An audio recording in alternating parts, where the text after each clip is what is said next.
That looks like a great print. When you work on an investigation, you give it everything you got. That's why we went into law enforcement, help those who couldn't help themselves. We're driven to solve these cases. In working these cases, in particular missing persons cases, it's devastating to the family. They have no answers.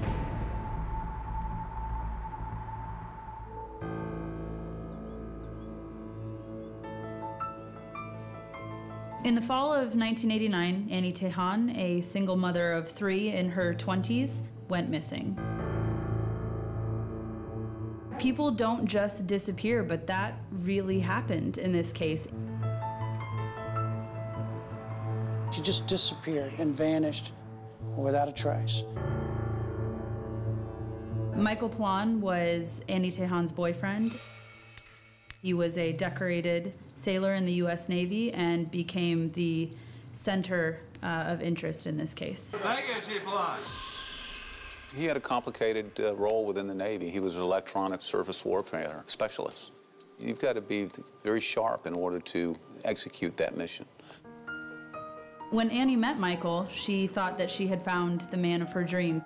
It really seemed like they were about to start a life together. He was good to her, he treated her nice, he swept her off her feet. They moved to South Carolina, and Annie got pregnant, and Annie is just ecstatic. She could not have been happier. But it wasn't long before this story took an unexpected and tragic twist. Michael told the police that on November 6th, 1989, he woke up and Annie was gone.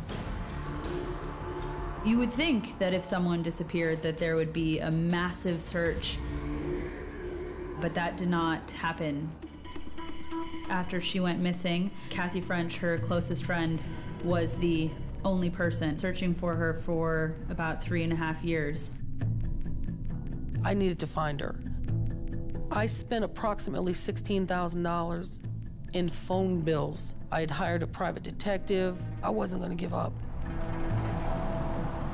Kathy contacted every agency she could think of, trying to get someone to look into Michael Plon. The mere fact that Michael Plon was active duty sailor at the time, we had an obligation to seek out the truth.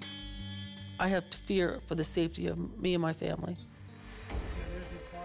The more and more that I spoke with Kathy, the more I became concerned that something really did happen to Annie. Michael was an evil, evil man. I know with every fiber of my being that he had done something really bad to her. We're starting to realize that she did not leave on her own volition. These are the things that you see in horror movies. These are not things that happen to the people that you love. This case definitely turned into a cat and mouse game between NCIS and Michael Plon. There are a lot of disadvantages to opening a case like this, but here's the advantage. We own the clock. We knew that this is going to be a mental warfare game.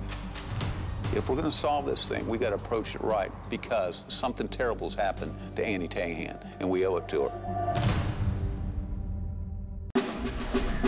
The NCIS mission is global. We're on aircraft carriers, we're in foreign ports. We watch after each other, we take care of each other.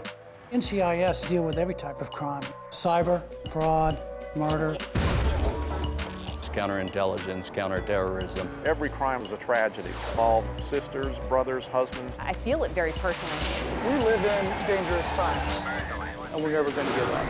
NCIS, the cases they can't forget.